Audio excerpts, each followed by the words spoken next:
Hello everybody, today I'm going to do a review on the Bandai TECS Ben. Now this is Ben, this is not Bill. Ben was released in the United States, but this is the Japanese version. The only big difference between this and the American version are the side rods. That's it. And I think that's about it. I don't think there's any real big differences. There is a problem with this model though, and I'm going to show you what it is when I open it. So again, the box is in good shape, but it's deceiving, sort of like rusty. It's not as bad as rusty though, but I am going to open it and you guys will find out.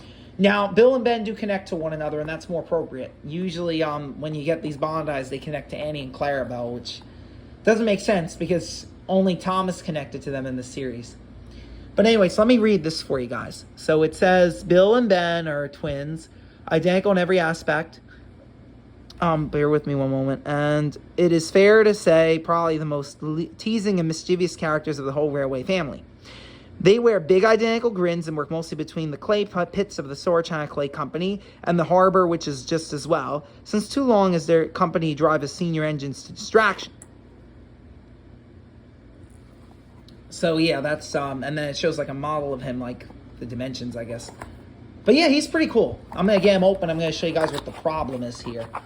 Now the foam again is it's yellow, so it's not in that great shape. But look at this. Now that piece here, it broke, and and this is very common, I've noticed, with Bills and Bens. And it's unfortunate, and it really does detract a little bit from the model, but this side is still intact. Thank goodness. But that side is, unlike Bill, other than that, he's in good shape. If it wasn't for that, he'd be mint. But that's the one big problem with him, is he's missing that little piece right there. And, before that, like I said, he was mint. There was nothing wrong with him. So that's the only big problem with Ben. Other than that, he's in good shape. He's not too bad. He still rolls pretty well, so he still has his stickers. These came with stickers too. Like the originals came with stickers. They started painting them after the first series. They started painting these models a little bit.